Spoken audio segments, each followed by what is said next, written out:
అధికారాన్ని అడ్డం పెట్టుకొని వేల కోట్ల రూపాయలు ఇవాళ దండుకుంటున్నటువంటి పరిస్థితి అనేక సందర్భాల్లో కనబడతా ఉంది. ప్రభుత్వం ఎస్సీ ఎస్టీలకు పట్టాలు ఇస్తామని చెప్పి ఒకవైపు ఎక్విజేషన్ చేయడం, మరొక వైపు పారిశ్రామికవేత్తల రూపంలో ఆ భూములను కొల్లగొట్టడం, మరొక వైపు కబ్జాలు పెట్టడం, ఈ రకంగా ఇవాళ కాంగ్రెస్ ప్రభుత్వం అనేక కుట్రలకు పాల్పడతా ఉంది. అందులో ఒక పెద్ద కుంభకోణం. దీని వెనుక ప్రభుత్వ పెద్దలే ఉన్నారు. లాస్ట్లో అన్ని ఆధారాలు కూడా చూపిస్తా. I will show with all documents. రక్షకుడే భక్షకుడైంది. ఇక్కడ భూములను కాపాడవలసిన వాడే భక్షిస్తున్నాడు. ఎట్లా భక్షిస్తుండో అన్ని ఆధారాలు కూడా బయట పెడతాం. ఈ స్కామ్ అంతా ఇంత కాదు. 7,000 కోట్ల రూపాయల స్కామ్. హైదరాబాద్ నడుబొడ్డున 7,000 కోట్ల రూపాయల భూ కుంభకోణానికి ఈ ప్రభుత్వ పెద్దలు దాంట్లో భాగస్వాములు. ఈ భూములు నాదర్గుల్ భూములు. ఈ భూములకు చాలా చరిత్ర ఉంది. ఈ భూములను ప్రభుత్వ భూములుగా డిక్లేర్ చేయాలని ఉమ్మడి రాష్ట్రంలో చంద్రబాబు నాయుడు పోరాటం చేసినాడు. రాజశేఖర్ రెడ్డి గారు ఈ భూములను ప్రభుత్వ భూములుగా ప్రకటించారు. కేసీఆర్ గారి ప్రభుత్వం ఈ భూములను రక్షించింది. ఇప్పుడు వచ్చిన రేవంత్ రెడ్డి ప్రభుత్వం భక్షిస్తున్నది. చంద్రబాబు పోరాటం, కాంగ్రెస్ నాటి వైఎస్ఆర్ ప్రభుత్వ భూములుగా డిక్లేర్ చేయడం, 10 ఏళ్ల బీఆర్ఎస్ ప్రభుత్వం ఈ భూములను రక్షించడం, అధికారంలో వచ్చిన 10 రోజుల్లోనే ఈ భూముల మీద కన్నుబడి ఈ భూములను భక్షించే కార్యక్రమానికి నేటి రేవంత్ రెడ్డి ప్రభుత్వం పాల్పడతా ఉంది. ఎట్లా పాల్పడ్డది, ఎప్పటి నుంచి స్టార్ట్ అయింది, దీని కుట్ర కుతంత్రం మొత్తం కూడా ఈరోజు బట్టబయలు చేయబోతా ఉన్నాం, ప్రజల ముందు పెట్టబోతా ఉన్నాం. దీంట్లో పాపం 600 మంది పేద రైతులు ఉన్నారు. ఈ 374 ఎకరాల భూమిలో దాదాపు 600 మంది పేద రైతులు బతుకుతా ఉన్నారు. తాతలు, తండ్రులు, పిల్లల కాడి నుంచి బతుకుతా ఉన్నారు. ఇలా వాళ్ళ భూముల్లోకి వాళ్ళని పోనీయకుండా బౌన్సర్లను పెట్టి పోలీసుల చేత దాడి చేయిస్తూ అక్రమ కేసులు పెడుతూ పేద రైతుల్ని భయభ్రాంతులకు గురి చేస్తూ ఉన్నారు. చాలామంది రైతులు బీఆర్ఎస్ పార్టీ ఆఫీస్కి వచ్చి మా దృష్టికి తేవడం జరిగింది. అది మా సబితక్క నియోజకవర్గం, మహేశ్వరం నియోజకవర్గంలో అక్కగారి దగ్గరికి వెళ్ళి ఎమ్మెల్యే గారుగా కనుక చాలామంది రైతులు అక్కగారికి చెప్పుకున్నారు, బీఆర్ఎస్ పార్టీ దృష్టికి తెచ్చారు. అయితే ఈ కేసులోని అన్ని వివరాలకు వెళ్లే ముందు చాలామంది రైతులు ఇక్కడ కూడా వచ్చారు, ఇవాళ బయట ఉన్నారు ఇంకంతమంది. 2 మహిళా రైతులు ఈరోజు మా ముందున్నారు. ఆ మహిళా రైతులు వాళ్ళ బాధ ఏందో, వాళ్ళ కష్టమేందో ఒక 2 నిమిషాలు వివరిస్తారు. ఒక అమ్మ పేరు కర్రె కౌసల్య, ఇంకొక అమ్మ పేరు గుడాల మమత. 2 నిమిషాలు వాళ్ళ ఆవేదన, వాళ్ళకి ఏం జరుగుతుందో 2 నిమిషాలు వాళ్ళు చెప్తారు. చెప్పిన తర్వాత మొత్తం విషయాన్ని మేము బయట పెడతాం. నేను పొలంకి వెళ్తున్నాను. పొలంలోకి వెళ్తుంటే ఆ రేకులు నేను 37 సంవత్సరాల నుంచి సాగు చేస్తున్నా అక్కడనే. మా అత్తమామ అంతకన్నా ముందు చేస్తున్నారు. మా అత్తమామ చేసి ఒక 40 ఏళ్ళు చేయొచ్చు వాళ్ళు. నేను 37 సంవత్సరాల సంది నేను చేస్తున్నా. ఎవరో ఒక ఆయన వచ్చి మొత్తం దోసుకుంటుండు, అక్కడ భూములన్నీ దోసుకుంటుండు. మొత్తం 5-10 లక్షలు ఇచ్చి కొనుక్కున్నా అని చెప్తే మరి కొనుక్కున్నాడేమో అనుకున్నాం. నా పొలంలోకి నేను ఓనికే గేటు పెట్టేసిండు. గేటు పెట్టేస్తే గేటు పెట్టొద్దని అడ్డం పోతే మా ఆయనను కొట్టిర్రు. వేరే బోన్సర్లను పెట్టి కొట్టిస్తారు, ఒత్తేస్తారు దెబ్బ కనిపించకుండా. నేను పోతుంటే కూడా ఫోటోలు తీస్తారు. అక్కడ 50,000 పెట్టి మేము కడీలు తీసుకొచ్చి అడవి పందులు మేయకుండా సేను మొత్తం తయారైనాక కూడా అడవి పందులు మేసాను. మేము అక్కడ కంచె వేసుకుంటే ఆ కంచెను నైటే తీసేసిరు. ఎవరు తీయమన్నారు, ఇట్లా ఎందుకు చేసిరు, మాకు ఎందుకు చేస్తున్నారు ఇట్లా అంటే సుధాకర్ తీయమన్నాడు. ఏ సుధాకర్ అంటే తిరుపతి సుధాకర్ అని చెప్తారు సార్. ఇట్లా చేస్తారు. నాకు ఒక 10 ఆవులు ఉన్నాయి. అక్కడ గడ్డి పెట్టుకున్నా, పొద్దుగాల పోయి నేను గడ్డి కోసేసుకోవాలి. అక్కడ కూర అలుక్కొని నేను రోజుకు 500-800 వస్తే నా జీవనాధారం నడుస్తుంది. అక్కడ నన్ను పొలం మీదకి నిలగొడితే నేనేం చేయాలి? వెళ్ళిపోండి, మీకు కూడా ఇస్తాం 10 లక్షలు అంటారు, 5 లక్షలు అంటారు. 5 లక్షలు పెడితే ఒక ప్లాట్ వస్తలేదు సార్, ఒక దావత్ కూడా అయితలేదు. వాళ్ళు ఇచ్చే పైసలు ఏమిటికైతే మాకు పైసలు వద్దు, మాకు భూమి కావాలి. మాకు భూమి మీదనే మా జీవనాధారం.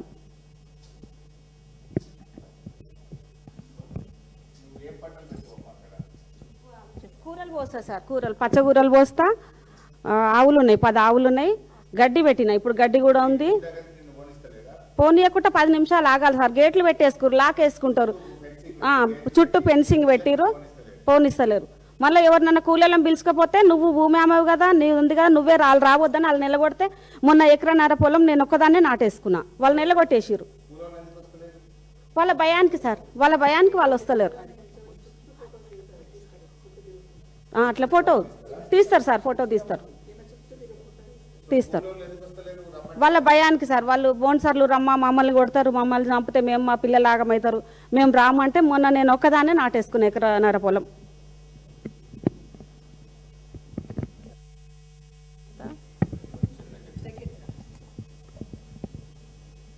మా మామ పేరు జంగయ్య, మా ఆయన పేరు గుడాల బాబు. మేము మా అత్త మా మామ కందులు జొన్నలు 70 ఏళ్ళ నుంచి ఉన్నాము మేము భూమి మీద. నా పెళ్ళయి 20 సంవత్సరాలు. నేను వచ్చినాక కూడా మొన్న దాకా 3 సంవత్సరాల దాకా వేసినాం పొలము. మా తాన మేము ఇట్లా వాళ్ళు రేకులు వాతుతారని మేము ఏం చేసినామంటే అది ఒక ఫోటోలు వీడియోలు కూడా తీసుకున్నాం. ఎందుకంటే ఇల్లు కబ్జా మీద కూర్చుంటాటురు, చుట్టుముట్టు మొత్తం రేకులు వాతేస్తురని మాకు భయమైంది. అట్లా అని ఒక ప్రూఫ్ కోసం అని చేసినాము. కానీ ఇప్పుడు నిన్న మొన్న మళ్ళీ వర్షాలు పడతాయి, కందులో జొన్నలో పుంటిత్తులు అలుక్కుందామని పోతే మా ఆయనను లోపలికి రానిస్తలేరు. నువ్వు ఒకసారి రా అని నన్ను కూడా పోతే ఆడవాళ్ళని పెట్టి కూడా రౌడీ షీట్లను పెట్టి కూడా మొత్తం ఇది చేసిర్రు. మాకు భయం అవుతుంది, నేను పోను, మళ్ళీ నువ్వు ఉన్న వాళ్ళని పొలం కోసం మా ఆయన ప్రాణాన్ని కూడా తీసుకుంటా అని చెప్తుండు. కానీ వద్దులే, ఎవరితోనన్నా మాట్లాడదాము, ఎంత కాడికైతే అంత కాడికి అవుతుంది అనేసి అనుకున్నాం. కానీ మాకు ధైర్యం చాలతలేదని ఇప్పుడు మేడం దగ్గరకు వచ్చినాం అందరం కలిసి. ఎట్లా చేస్తారో అని మాకు కేసు కూడా పెట్టిరు సార్, మా ఆయన మీద ఒకసారి కేసు పెట్టిరు. ఇప్పుడు దుందాము, అది మొత్తం పొలం అంతా సాఫ్ చేసుకుందాం అనుకుంటే అసలు సాఫ్ చేయనిస్తలేరు సార్. ఇప్పుడు మే నెలలో వర్షాలు పడతాయి, అందులో వేస్తాం మేము ప్రతి సంవత్సరం.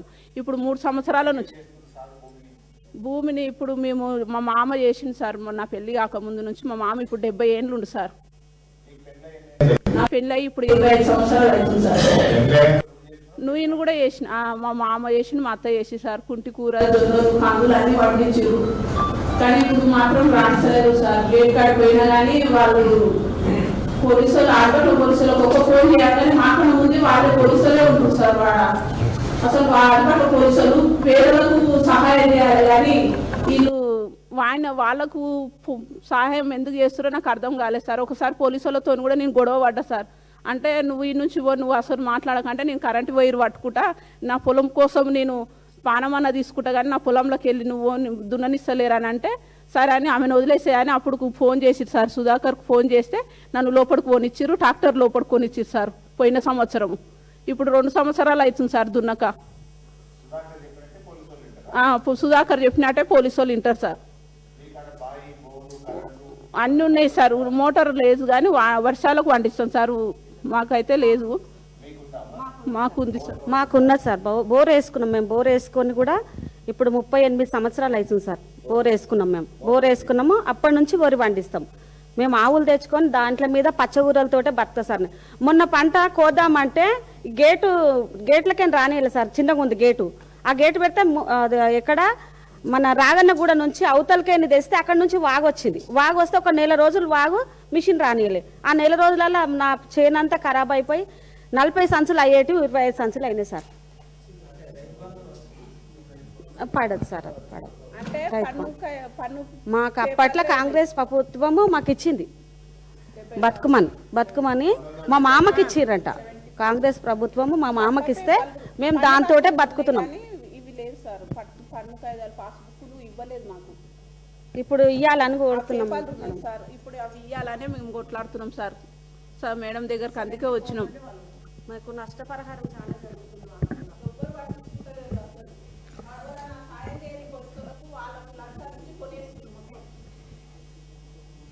థ్యాంక్ యూ అమ్మా. సో విన్నారు, రైతుల బాధ ఏందో విన్నారు. చాలామంది ఇంకా రైతులు బయట కూడా ఉన్నారు, ఇక్కడ కుర్చీ ఉండదని 2 మాత్రమే తీసుకున్నాం. సో బేసికల్లీ ఈ భూములకు చాలా పెద్ద చరిత్ర ఉంది. నేను ప్రెస్ మీట్ అయిన తర్వాత కూడా మీకు అన్ని డాక్యుమెంట్స్ ఇస్తాను. ఇంకా వివరంగా ఏదైనా క్లారిఫికేషన్ కావాలంటే కూడా మీడియా మిత్రులకు నేను ఇస్తాను. ఈ నాదర్గుల్ భూములకు సంబంధించి ఇది చాలా ఏళ్ల నుంచి పోరాటం జరుగుతూ ఉంది. నాదర్గుల్ భూములు శివరాజ్ బహదూర్ అనేటువంటి వ్యక్తి ఈ భూములు తనకు చెందినవిగా నిజాం నుంచి తనకు వచ్చినట్టుగా మరి శివరాజ్ బహదూర్ గారు ఈ భూములను చాలా సంవత్సరాల నుంచి క్లెయిమ్ చేస్తూ ఉన్నారు. అయితే శివరాజ్ బహదూర్ గారికి సంబంధించి మరి వేరియస్ కోర్ట్స్లో కేసులు జరుగుతూ ఉండే 2005వ సంవత్సరంలో ఒక ఈ కేసుకు సంబంధించి అప్పటి ఆర్డీఓ గారు రంగారెడ్డి జిల్లా కోర్టులో ఏం చెప్పారంటే, further RDO stated that no declaration under land ceiling laws were also filed by the petitions and this land belongs to government అని 2005లో కూడా చెప్పారు. తర్వాత 2007లో ఈ ల్యాండ్కు సంబంధించి అప్పుడు ప్రతిపక్ష నాయకులుగా ఉన్న చంద్రబాబు నాయుడు లెటర్ ఇది. 2007లో చంద్రబాబు నాయుడు ఉమ్మడి ఆంధ్రప్రదేశ్లో రాజశేఖర రెడ్డి గారు ముఖ్యమంత్రి, చంద్రబాబు నాయుడు ప్రతిపక్ష నాయకుడు. ఇది చంద్రబాబు నాయుడు రాసిన లేఖ, అప్పటి ముఖ్యమంత్రి రాజశేఖర రెడ్డి గారికి చంద్రబాబు రాసిన లేఖ. ఈ ల్యాండ్ గవర్నమెంట్ ల్యాండ్ అని, ఈ ల్యాండ్ మరి కొంతమంది మరి కబ్జా పెట్టే ప్రయత్నం చేస్తున్నారు, ఈ భూమిని కొట్టేసే ప్రయత్నం చేస్తున్నారు, ఈ భూమిని కాపాడాలని ఆనాడు చంద్రబాబు నాయుడు పోరాటం చేసిండ్రు. ఆ భూముల దగ్గరికి వెళ్ళారు, ఆయన పెద్ద ఎత్తున పోరాటం చేసి అప్పుడు ముఖ్యమంత్రి గారికి రాసిన లేఖ ఇది. ఆ తర్వాత 2008లో డాక్టర్ వైఎస్ రాజశేఖర రెడ్డి గారు ఈ భూమిని ప్రభుత్వ భూమిగా నిర్ణయిస్తూ ఈ భూమిని ఆంధ్రప్రదేశ్ ఇన్ఫ్రాస్ట్రక్చర్ కార్పొరేషన్కి ఇచ్చారు. ఆంధ్రప్రదేశ్ ఇన్ఫ్రాస్ట్రక్చర్ కార్పొరేషను యూనిటెక్ అనేటువంటి ఒక కంపెనీకి కూడా కొంత భూమిని అలొకేట్ చేయడం జరిగింది. ఆ తర్వాత 2015వ సంవత్సరంలో అంటే వేరియస్ కోర్టులో కేసులు జరిగి 2015లో సుప్రీంకోర్టులో ప్రభుత్వం ఓడిపోయి ఈ భూమి శివరాజ్ బహదూర్కు చెందిన భూమిగా 2015లో సుప్రీంకోర్టు ఆర్డర్ ఇచ్చింది. 2015లో సుప్రీంకోర్టు ఆర్డర్ ఇస్తే న్యాచురల్గా మన రాష్ట్రంలో ల్యాండ్ సీలింగ్ యాక్ట్ ఒకటి అమల్లో ఉంది. ల్యాండ్ సీలింగ్ యాక్ట్ ప్రకారంగా ఒక వ్యక్తి ఇన్ని ఎకరాల భూమి కలిగి ఉండడానికి లేదు. సో ఈ 373 ఎకరాలు ఒక వ్యక్తికి ల్యాండ్ సీలింగ్ యాక్ట్ ప్రకారంగా ఉండదు. అయితే 2015లో సుప్రీంకోర్టు ఈ భూమి శివరాజ్ బహదూర్కు చెందిన భూమిగా సుప్రీంకోర్టు చెప్తే 2016లో శివరాజ్ బహదూర్ కొంతమందికి ఈ భూమిని అమ్మడం జరిగింది. అల్ఫా అనే కంపెనీ, యునైటెడ్ అనే కంపెనీ, ఒమేగా అనే కంపెనీలకు 50 ఎకరాల చొప్పున ఈ భూమిని అమ్మాడు. ఆ కంపెనీలు ఆర్డీఓ దగ్గరికి వెళ్ళి మాకు ల్యాండ్ కన్వర్షన్ చేయండి అని 2016లో బీఆర్ఎస్ ప్రభుత్వం ఉన్నప్పుడు దరఖాస్తు పెట్టుకున్నారు. అప్పుడు 2016లో ఉన్నటువంటి ఆర్డీఓ గారు అసలు ఈ భూమి మీకు అమ్మడం తప్పు, ల్యాండ్ సీలింగ్ యాక్ట్ ప్రకారంగా ల్యాండ్ డిక్లరేషన్ జరగకుండా, సీలింగ్ డిక్లరేషన్ జరగకుండా ఈ భూమిని అమ్మే హక్కు రాజ్ బహదూర్కు లేదు, ఈ క్రయ విక్రయాలు చెల్లవు అని చెప్పి ఈ భూమిని 22A అంటే ప్రభుత్వ నిషేధిత జాబితాలో ఈ భూమిని పెట్టడం జరిగింది. 22Aలో పెట్టి ఈ భూమిలో ఎలాంటి క్రయ విక్రయాలు చెల్లవు, ఇది ల్యాండ్ సీలింగ్ యాక్ట్ పరిధిలోకి వస్తుందని 2016లో బీఆర్ఎస్ ప్రభుత్వం నిషేధిత జాబితాలో ఈ భూముల్ని పెట్టడం జరిగింది. దాని మీద వీళ్ళు హైకోర్టుకు పోయినారు. ఆర్డీఓ గారు మాకు భూములు కన్వర్షన్ చేయమంటే చేయలేదు, మా భూమిని మేము కొనుక్కున్న దాన్ని నిషేధిత జాబితాలో పెట్టారని వీళ్ళు హైకోర్టుకు పోయినారు. హైకోర్టులో 12 ఫిబ్రవరి 2020న హైకోర్టు చాలా స్పష్టంగా ఏం చెప్పిందంటే, ఆర్డీఓ గారి నిర్ణయం సరి అయినటువంటి నిర్ణయం, ఆర్డీఓ గారు చెప్పిన ప్రకారంగా ల్యాండ్ సీలింగ్ యాక్ట్ ప్రకారంగా ఈ భూమి అమ్మడానికి వీల్లేదు అని చెప్పి ఆర్డీఓ గారి నిర్ణయం మీద సింగిల్ బెంచ్ హైకోర్టు ఏ రోజంటే 12 ఫిబ్రవరి 2020 ఏం చెప్పింది హైకోర్టు అంటే, in either of the contingencies unless such declaration is filed and proceedings are concluded, no transaction should take place in the land and any such transaction would amount to contravention of the provisions of the Act, and in such a case, it can also result in initiation of prosecution against the owner of the land. ఈ భూమిని అమ్మడం తప్పు, ఒకవేళ అమ్మి ఉంటే అమ్మిన owner మీద criminal చర్యలు తీసుకోవాలి అని కూడా హైకోర్టు చెప్పింది. సో ఆర్డీఓ గారి నిర్ణయాన్ని హైకోర్టు సమర్థించింది. తర్వాత సింగిల్ బెంచ్ ఆర్డర్ మీద ఈ రాజ్ బహదూర్ అండ్ ఈ కొనుక్కున్న వాళ్ళు డివిజన్ బెంచ్కు పోయారు హైకోర్టుకు. డివిజన్ బెంచ్ 13/10/2022 13/10/2022 సంవత్సరంలో ఆర్డీఓ చేసింది correct, single bench judgment correct, వీళ్ళు అమ్మడానికి లేదు, ఇది ప్రభుత్వ భూమి, ఇది నిషేధిత భూమి కింద పెట్టడం సరి అయినటువంటి నిర్ణయము అని చెప్పి డివిజన్ బెంచ్ కూడా హైకోర్టు స్పష్టంగా చెప్పింది. సో డివిజన్ బెంచ్ కూడా ఏం చెప్పిందో కూడా ఒక లైన్లో చెప్తా. అంటే డివిజన్ బెంచ్ ఈ సింగిల్ బెంచ్ ఆర్డర్ను కన్ఫర్మ్ చేసింది. డివిజన్ బెంచ్ కూడా మాట్లాడుతూ పారా 12లో ఏమంటదంటే, and if any transaction of transfer of the land without filing a declaration or declared null and void under section 17 of the land reforms act. Land reform act section 17 కింద మీరు land ceiling declaration ఇవ్వకుండా RDO గారు, అంటే RDO is the authority, LRT is the RDO is the custodian. So ఆ tribunal order లేకుండా మీరు భూమి అమ్మితే అది చెల్లదు, నల్ అండ్ వైడ్, చిత్తు కాగితాలతో సమానము అని డివిజన్ బెంచ్ కూడా స్పష్టంగా హైకోర్టు ఏ రోజు ఇచ్చిందంటే division bench 13/10/2022. So division bench order ఇచ్చిన తర్వాత వీళ్ళు సుప్రీంకోర్టుకు పోయినారు. సుప్రీంకోర్టుకి ఎప్పుడు పోయినరు అంటే 2/9/2023. ఇప్పుడు ఆ మ్యాటర్ సుప్రీంకోర్టులో పెండింగ్లో ఉంది. సుప్రీంకోర్టు ఎలాంటి స్టే కూడా ఇవ్వలేదు. ఇన్ఫ్యాక్ట్ సుప్రీంకోర్టులో ఏం జరిగిందో కూడా చెప్తా. సుప్రీంకోర్టులో ఇది రాష్ట్ర ప్రభుత్వం వేసినటువంటి అఫిడవిట్. రాష్ట్ర ప్రభుత్వం ఆర్డీఓ గారు సుప్రీంకోర్టులో వీళ్ళు వెళ్తే అఫిడవిట్ వేసినారు. జగదీశ్వర్ రెడ్డి ఆర్డీఓ కందుకూరు. ఈయన ఆర్డీఓ గారు సుప్రీంకోర్టులో వేసినటువంటి కేసులో కూడా ఏం చెప్పిండు అంటే, ఇది ఆర్డీఓ గారి దాంట్లో నుంచే నేను చదువుతున్న పారా 15. ఏమంటాడు, shall ceased and vested absolutely in the state free from all encumbrances act గురించి చెప్తూ, under the provisions of this act the entire land vest with the government free from all encumbrances unless any occupancy right certificates are issued under the provisions of this act. As per the available records, no such occupancy right certificates were issued in favor of any person. As such, the land is treated as government land. As such, the land is treated as government land. అని ఎవరు చెప్పిండ్రు? మన RDO గారు సుప్రీంకోర్టులో వేసిండ్రు. ఎవరు పోయింది సుప్రీంకోర్టుకు? ఈ భూమిని కొనుక్కున్నటువంటి వాళ్ళు, ఈ రాజ్ బహదూర్ ఎవరికైతే ముగ్గురికి ఈ భూమిని అమ్మిండో ఆ భూమిని కొనుక్కున్న వాళ్ళు ఆర్డీఓ దగ్గర పోతే ఆర్డీఓ ఇది చెల్లదు అని కొట్టేసిండు. హైకోర్టు సింగిల్ బెంచ్ దగ్గర పోతే చెల్లదు అని కొట్టేసింది. హైకోర్టు డివిజన్ బెంచ్ దగ్గర పోతే చెల్లదు అని కొట్టేసింది. సుప్రీంకోర్టుకు పోయి స్టే అడిగితే సుప్రీంకోర్టు స్టే ఇవ్వలేదు.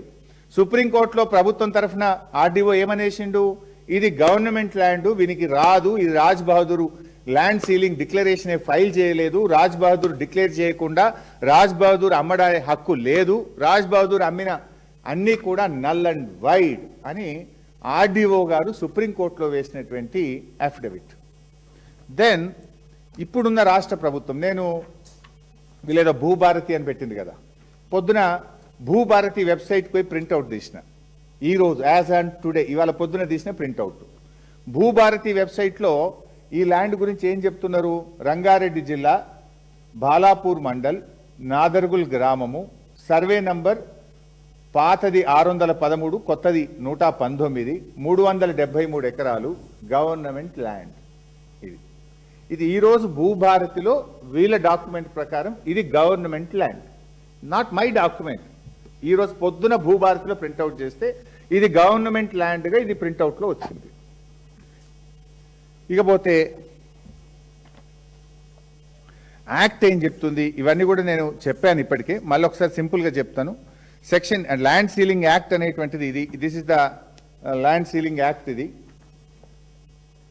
తెలంగాణ ల్యాండ్ సీలింగ్ యాక్ట్ ఇది. This not my story. ఇది 1973లో వచ్చినటువంటి ల్యాండ్ సీలింగ్ యాక్ట్.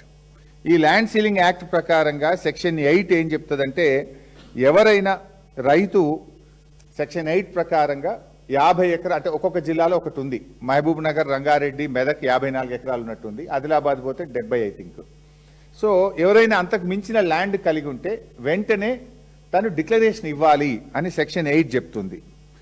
సెక్షన్ 18 కూడా ఏం చెప్తుంది, ఎవరైనా కొనుక్కున్నా తను కూడా కొనుక్కోవడం ద్వారా వచ్చిన భూమి కూడా సెక్షన్ 18 ప్రకారంగా ల్యాండ్ సీలింగ్ డిక్లరేషన్ ఇవ్వాలి. సెక్షన్ 17 ల్యాండ్ సీలింగ్ యాక్ట్ ఏం చెప్తుంది అంటే, ఎవరు కూడా ల్యాండ్ సీలింగ్ డిక్లరేషన్ కాకుండా భూమిని అమ్మరాదు, గిఫ్ట్గా ఇవ్వరాదు, ఎక్స్చేంజ్ కింద తీసుకోరాదు. తీసుకుంటే కూడా అది చెల్లని చిత్తు కాగితంతో సమానము. It is null and wide అని ల్యాండ్ సీలింగ్ యాక్ట్ సెక్షన్ 17 కూడా చెప్తుంది. సెక్షన్ 19 ల్యాండ్ సీలింగ్ యాక్ట్ కూడా ఏం చెప్తుందంటే, ఏదైనా రిజిస్ట్రేషన్స్, సేల్ డీడ్స్ ఏదైనా జరిగితే కూడా అవేవి కూడా చెల్లవు. ఆ రిజిస్ట్రేషన్స్, సేల్ డీడ్స్ ఏదైనా చేయాలంటే కూడా డిక్లరేషన్ ఉంటేనే చేయాలి తప్ప చేయడానికి వీల్లేదు అని చెప్పి కూడా సెక్షన్ 19 కూడా చాలా స్పష్టంగా చెప్తుంది. ఇవన్నీ రూల్స్, నియమ నిబంధనలు. కానీ వీటికి భిన్నంగా ఏం జరిగిందో ఇప్పుడు నెక్స్ట్ చెప్తా. ఇకపోతే మనకు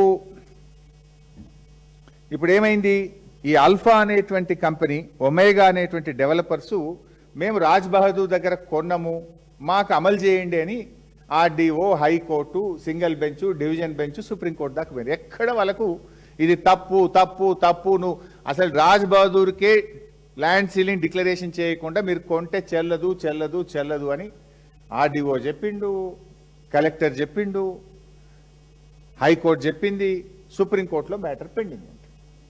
అయితే ఇది యాక్ట్, ఇంకోటి ఇది చట్టం. రాష్ట్ర ప్రభుత్వం అసెంబ్లీలో చేసే చట్టం. ఆ చట్టాలని కాదనాలంటే మళ్ళీ అసెంబ్లీ కొత్త చట్టం చేస్తే తప్ప ఈ క్రయ విక్రయాలు ఏవి కూడా చెల్లవు. అయితే ఇప్పుడు ఈ ల్యాండ్స్ కాపాడాల్సిన బాధ్యత ఎవరు? Who is the custodian of this lands? Is RDO. అంటే ల్యాండ్ రెవెన్యూ ట్రిబ్యునల్. అంటే ఆర్డీఓకు ల్యాండ్ రెవెన్యూ ట్రిబ్యునల్గా కూడా అధికారం చట్టం కల్పించింది. ఈ ల్యాండ్ సీలింగ్ యాక్ట్ను అమలు చేయడానికి, ల్యాండ్ సీలింగ్ డిక్లరేషన్ చేయడానికి, టెనెంట్ ఫార్మర్స్ ఉంటే దాన్ని చూసి టెనెంట్ ఫార్మర్స్కు 38E సర్టిఫికేట్ ఇవ్వడానికి ల్యాండ్ రెవెన్యూ ట్రిబ్యునల్ కింద ఆర్డీఓకు మన చట్టం అధికారం ఇచ్చింది. సో ఇవాళ ఆర్డీఓ ఏం చేయాలి? ఆ భూముల మీద ఎవడో ప్రైవేటోడు డాక్యుమెంట్, రిజిస్టర్డ్ డీడ్ చూపించి, సేల్ ఆఫ్ అగ్రిమెంట్ చూపించి కబ్జాకు పోతున్నాడు. కబ్జాకు పోతే దాన్ని ఎవరు కాపాడాలి? Custodian of the property is RDO. RDO has to protect the land. కానీ ఇక్కడ ఆర్డీఓ దాన్ని ప్రొటెక్ట్ చేయకుండా ఆర్డీఓ కళ్ళు మూసుకుంటున్నాడు. హైడ్రా అంతకంటే కళ్ళు మూసుకుంటున్నటువంటి పరిస్థితి కనబడతా ఉంది. అయితే మరి పాపం రైతులు, పోనీ ఆర్డీఓకు తెలియదా, కలెక్టర్కు తెలియదా అంటే, ఇక్కడ ఉన్నటువంటి ఈ రైతులు 9 మార్చ్ 2026 ఇది ఆర్డీఓ కందుకూరు కస్టోడియన్కి ఇచ్చినటువంటి దరఖాస్తు. మా భూములకు మమ్మల్ని బోనిస్తలేరు, కాపాడండి, గుండాలు, బౌన్సర్లు కబ్జా పెడుతున్నారు అని చెప్పి ఇది ఆర్డీఓ గారికి ఇచ్చారు. అదేవిధంగా అదే రోజు ఎంఆర్ఓ కందుకూరుకి ఇచ్చినటువంటి లెటర్ ఇది. దెన్ కలెక్టర్ రంగారెడ్డి గారికి కూడా, ఇగో మా భూముల్లో మాకు రాణిస్తలేరు, గుండాలు కబ్జా పెడుతున్నారు అని ఇది కలెక్టర్ గారికి ఇచ్చిన దరఖాస్తు. 10వ తారీఖు నాడు, 10 మార్చి నాడు ఇది హైడ్రాకి ఇచ్చినటువంటి దరఖాస్తు. హైడ్రా హైడ్రా అని రేవంత్ రెడ్డి డైలాగులు కొట్టాడు కదా, ఆ హైడ్రా దగ్గరికి పోయి కూడా ఇగో మా భూములకు మమ్మల్ని బోనిస్తలేరు, గుండాలు వచ్చి అక్రమంగా భూమిని కబ్జా పెడుతున్నారు, గోడలు కడుతున్నారు, ఫెన్సింగ్ చేస్తున్నారు, ఇనుప రేకులు పెడుతున్నారు అని కూడా హైడ్రాకి ఇచ్చినటువంటి దరఖాస్తు. సో ఇవన్నీ జరుగుతుంటే, సో ఇది ఇందాక నేను చెప్పిన చట్టాలు కూడా సరే, ఈ ల్యాండ్ సీలింగ్ చట్టం ఆఫ్ కోర్స్, ఇవన్నీ జరుగుతుంటే ఎందుకు ప్రభుత్వం మౌనంగా ఉంటుంది? Now I will coming to the crux. ఇప్పుడు యాక్చువల్గా జరుగుతుంది ఏంది? ఇవాళ ఒకటి మాత్రం క్లియర్, ఆనాటి ఇందిరమ్మ రాజ్యం ఈ పేదలాడ వ్యవసాయం చేసుకోవడానికి అవకాశం ఇచ్చింది. ఈనాటి రేవంత్ రెడ్డి రాజ్యం ఆ భూములను కబ్జా చేస్తుంది. నాటి కాంగ్రెస్ ఇచ్చింది, నేటి రేవంత్ కాంగ్రెస్ ఈ భూములను కబ్జా పెడుతుంది. విషయం ఏంది? ఇప్పుడు బీఆర్ఎస్ 10 ఏళ్ళు గవర్నమెంట్లో ఉంది. బీఆర్ఎస్ 10 ఏళ్ళు గవర్నమెంట్లో ఉన్నప్పుడు ఎవడు ఈ భూముల మీదకి ఎందుకు రాలేదు? ఏ బౌన్సర్లు, ఏ గుండాలు, ఏ కంపెనీలు ఆ భూమి మీదకి వచ్చే ధైర్యం ఎందుకు చేయలేదు? బీఆర్ఎస్ గవర్నమెంట్ పోంగనే, రేవంత్ రెడ్డి రాగానే ఈ కబ్జాలు, గుండాలు ఎందుకు వస్తున్నారు ఈ భూమి మీదకి? ఆ భూమి అమ్మినోడు ఆ రోజు రాలేదు ఎందుకో, మరి కేసీఆర్ ఉన్నప్పుడు ఎందుకో రాలేదు? బీఆర్ఎస్ గవర్నమెంట్ ఉన్నప్పుడు ఏ గుండాగాడు, ఏ కబ్జా చేసినోడు, ఏ రియల్ ఎస్టేట్ కంపెనీ కూడా ఆ భూముల మీదకి రాలే కదా. ఇవాళ కాంగ్రెస్ వచ్చినాకనే, రేవంత్ రెడ్డి వచ్చినాకనే ఎందుకు వస్తున్నది అంటే దొంగ లెవెల్లో అర్థమైపోతుంది. దీని వెనుక దొంగ లెవెల్ అంటే ప్రభుత్వ పెద్దలే దొంగలు. అవి కూడా ఇప్పుడు బయట పెడతా, లాస్ట్లో పెడతా. అంటే యాక్చువల్గా మొత్తం ముందు రేకులు పెట్టిండ్రు, రేకులు పెట్టి మళ్ళా గ్రనైట్ రాళ్లతోని ప్రహరీ గోడ కూడా కడుతున్నారు. ప్రహరీ గోడ కడుతుంటే రైతులు పోయి అడ్డుకున్నారు. నమస్తే తెలంగాణ పత్రికలో పెద్ద ఎత్తున వార్తలు వచ్చినాయి. అల్లరైతుంటే అప్పుడు ప్రహరీ గోడ ఆగింది. మధ్యలో ఇప్పుడు ఆగింది, సగం కట్టిండ్రు, ప్రహరీ గోడ కట్టిండ్రు, రేకులైతే పెట్టిండ్రు, చుట్టూ గేట్లు పెట్టిండ్రు, తాళాలు పెట్టిండ్రు, బౌన్సర్లు పెట్టిండ్రు. రైతులు పోయి గొడవ చేయగానే రైతులకు సాయం చేయాల్సిన పోలీసులు కబ్జాదారులకు సాయం చేస్తున్నారు, గుండాలకు సాయం చేస్తున్నారు.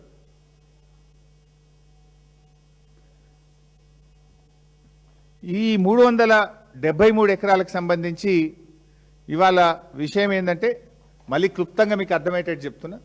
ఫస్ట్ ఈ భూమి నాది అని ఒకతను క్లెయిమ్ చేసిండ్రు. ఎవరు? శివరాజ్ బహదూర్. ఆయనది కాదు అని చంద్రబాబు నాయుడు పోరాటం చేసిండ్రు. ఆయనది కాదు అని రాజశేఖర్ రెడ్డి గారు గవర్నమెంట్ భూమి అని డిక్లేర్ చేసిండ్రు. ఆ తర్వాత వాళ్ళు హైకోర్టు, సుప్రీంకోర్టుకు పోయి ఈ భూమి శివరాజ్ బహదూర్దని సుప్రీంకోర్టులో ఆర్డర్ తెచ్చుకున్నారు. ఎప్పుడైతే సుప్రీంకోర్టు శివరాజ్ బహదూర్ది 373 ఎకరాలు అన్నదో అప్పుడు ఏమైతుంది, ఆటోమేటిక్గా ల్యాండ్ సీలింగ్ యాక్ట్ కింద చట్టం వస్తుంది. ల్యాండ్ సీలింగ్ యాక్ట్ ఏం చెప్తుంది? నువ్వు డిక్లేర్ చేయాలి. రాజ్ బహదూర్ ఆర్డీఓ దగ్గరికి వెళ్ళి వాళ్ళ కుటుంబ సభ్యులు, ఇగో మాకు గింత భూమి ఉన్నది, మాకు 54 ఒక వాటానా 2 వాటాల గింత వస్తుంది, మిగతాది గవర్నమెంట్ తీసుకోవాలని డిక్లేర్ చేయాలి. కానీ ఆర్డీఓ దగ్గరికి వెళ్ళలేదు, ల్యాండ్ రెవెన్యూ ట్రిబ్యునల్కి అప్పీల్ చేసుకోక వీళ్ళు ముగ్గురికి అమ్మేసిండ్రు, 3 ప్రైవేట్ కంపెనీలకు అమ్మిండ్రు. ఆ 3 ప్రైవేట్ కంపెనీలు ఆర్డీఓ దగ్గరికి పోతే ఆర్డీఓ ఏం చేసిండు ఆ రోజు? ఈ భూమి అమ్మడం నేరము, ల్యాండ్ సీలింగ్ యాక్ట్ భూమి అమ్మడానికి అనుమతించదు, ఈ భూమి తప్పుడుగా అమ్మింది కనుక ఇది గవర్నమెంట్ భూమి, ప్రొహిబిటెడ్ ల్యాండ్లో పెడుతున్నాం అని చెప్పి అప్పటి ఆర్డీఓ కందుకూర్ ప్రొహిబిటెడ్ లిస్ట్లో పెట్టినారు. ఆ రోజు నుంచి ఇవాళ భూభారతి ఓపెన్ చేస్తే కూడా అది గవర్నమెంట్ ల్యాండ్ అని ఇవాళ రికార్డులో కూడా ఉన్నది. తర్వాత ఆర్డీఓ రిజెక్షన్ మీద హైకోర్టు సింగిల్ బెంచ్ ఆర్డీఓ నిర్ణయం కరెక్ట్ అన్నది, హైకోర్టు డివిజన్ బెంచ్ ఆర్డీఓ నిర్ణయం కరెక్ట్ అన్నది. దాని మీద సుప్రీంకోర్టుకు పోతే ఈ నిమిషానికి సుప్రీంకోర్టులో కేసు పెండింగ్లో ఉన్నది. సుప్రీంకోర్టు ఎటువంటి స్టే కూడా ఇవ్వలేదు. స్టే ఇవ్వలేదు అంటే high court judgment stands good. High court judgment stands good అంటే ఆర్డీఓ ఈ భూములను నిషేధిత భూములుగా పెట్టింది, స్టాండ్స్ గుడ్. ఈ నిమిషానికి అది RDO is the custodian of the land, land belongs to government. కానీ అక్కడ ఏం జరుగుతుంది? అలా చుట్టూ ఫెన్సింగు, చుట్టూ బౌన్సర్లు, ఆడ రోజుకొక బోర్డు వెలుస్తా ఉంది. ఆ బోర్డుల సంగతి చెప్తా. ఇది land belongs to so and so అంటుంది. ఎట్లయితుంది అది? హైకోర్టు చెప్పింది కదా, సర్వోన్నత న్యాయస్థానం చెప్పింది కదా, ఆర్డీఓ చెప్పింది కదా, కలెక్టర్ చెప్పింది కదా, భూభారతిలో ఇది ప్రభుత్వ భూమని ఈ రోజు కూడా చూపిస్తున్నది కదా. మరి ఎందుకు దీన్ని కాపాడతలేరు అంటే రక్షకుడే భక్షకుడైంది కనుక ఎట్లా పోతాడు? స్వయంగా రెవెన్యూ మంత్రి భూముల వెనుక ఉంటే రెవెన్యూ మంత్రి కింద ఉండే చిన్న అధికారి ఆర్డీఓ ఆ భూములను ఎట్లా కాపాడతాడు? How can he save? How? ఆయనకు ధైర్యం ఎక్కడొస్తుంది? అయితే ఇప్పుడు ఈ హైడ్రా కథ, జీవో 99 కింద రేవంత్ రెడ్డి హైడ్రా తెచ్చిండు. ఏమంటాడు రేవంత్ రెడ్డి? మొన్న కూడా మీరు చూసి అసెంబ్లీలో మాట్లాడుతుండు, నా కుటుంబ సభ్యులు తప్పు చేసిన, రెవెన్యూ మంత్రి తప్పు చేసిన ఎవరిని వదిలా అంటాడు. మరి ఎందుకు ఇది హైడ్రా కళ్ళు మూసుకుంటుందా? ఇది గవర్నమెంట్ భూమి అయితే హైడ్రా ఎందుకు కళ్ళు మూసుకుంటుంది? నచ్చితే నజరానా, లేదంటే జరిమానా. పేదవాడికో న్యాయం, పెద్దోడికో న్యాయం. పేదల ఇండ్లు కూర్చోడానికి ఉరికురికి పోతుంది హైడ్రా. శనివారం ఆదివారం పోయి కూలగొడుతుంది, ఆదివారం చూసుకొని కోర్టు లేనప్పుడు పోయి కూలగొడుతుంది. మరి ఇక్కడ 374 ఎకరాలు, 7,000 కోట్ల రూపాయల భూమి. ఈ భూమి కాపాడడానికి హైడ్రాకు ఎందుకు మనసు వస్తలేదు? ఎందుకు హైడ్రా కళ్ళు మూసుకుంటున్నది? హైడ్రాకు స్వయంగా పేద రైతులపై దరఖాస్తు ఇస్తే కూడా హైడ్రా పట్టించుకోదా? రోజు పత్రికల్లో పుంఖాలుగా వస్తుంటే కూడా హైడ్రాకు వినబడతలేదా? హైడ్రాకు కళ్ళు కనబడతలేవా? దరఖాస్తు ఇస్తే కళ్ళు కనబడవు, రోజు పుంకాలుగా సోషల్ మీడియాలో పత్రికల్లో వార్తలు వస్తే హైడ్రాకు వినపడదు. అంటే పేదోడుకో న్యాయం పెద్దోడుకో న్యాయమా? హైడ్రా ఎందుకు స్పందించదు? రేవంత్ రెడ్డి డైలాగులు అసెంబ్లీలో కొట్టినావు కదా, ఎవరిని వదిలా, నా తమ్ముడిని వదిలా, పొంగులేటిని వదిలా, మరి ఇండ్లు ఎందుకు వదిలిపెడుతున్నావు? ఈడ 7,000 కోట్ల వెనుక మీరు ఉన్నారు కనుకనే వదిలిపెడుతున్నారు. Why are you not acting on this? ఎట్లా ఈ నిమిషానికి అక్కడ బౌన్సర్లు ఉన్నారు? ఇప్పుడు ఆ మహిళా రైతులు చెప్పిండ్రు, నా బాయి కాడికి నా పొలం కాడికి నన్ను పోనిస్తలేరు, పోతే నా భర్తను బౌన్సర్లు పిసికి ఒత్తి పడేసిండ్రు. నా భర్త ఒక నెల రోజుల దాకా మంచం మీదకి వెళ్ళి లేవలేదు అని చెప్పి ఏడ్చుకుంటూ ఆ చెల్లె చెప్తా ఉంది. ఎట్లా పోనీయరు వాళ్ళను? తాతలు ముత్తాతలు తండ్రుల నుంచి వాళ్ళు భూముల కాడికి పోయే భూముల దగ్గరికి వాళ్ళని పోనీయని పరిస్థితి జరుగుతాయి. అసలు ఈ రాష్ట్రంలో హైదరాబాద్లోనే గూండాలు పోలీసులు మిలాఖపత్ అయిపోతే ఇంకా పేదవాడికి న్యాయం ఎక్కడిది? ఇవాళ ఎంత దుర్మార్గం అంటే, ఇవాళ హైడ్రా కమిషన్కి వాళ్ళు దరఖాస్తు ఇచ్చి దండం పెట్టి వస్తే కూడా స్పందిస్తలేరు. ఆర్డీఓ పట్టించుకోడు. వాస్తవానికి ఆర్డీఓ క్రిమినల్ యాక్షన్ తీసుకోవాలి. RDO is the custodian of this land. ఈ భూమిని కబ్జా చేస్తే ఆర్డీఓ గారు ఏం చేయాలి? ఆ కబ్జాను తొలగించి తన ఆధీనంలోకి తీసుకోవాలి. వాళ్ళెవరైనా అడ్డం వస్తే క్రిమినల్ యాక్షన్ తీసుకునే అధికారం కూడా ల్యాండ్ సీలింగ్ యాక్ట్ ఆర్డీఓ గారికి ఇచ్చింది. ఎందుకు ఆర్డీఓ మౌనంగా ఉన్నాడు? ఎందుకు హైడ్రా మౌనంగా ఉన్నది? ఈ మౌనం వెనుక ఉన్న మర్మం ఏందో ఇప్పుడు బయట పెడతా. ఇందులో ఇంకో విషయం కూడా చెప్పాలి.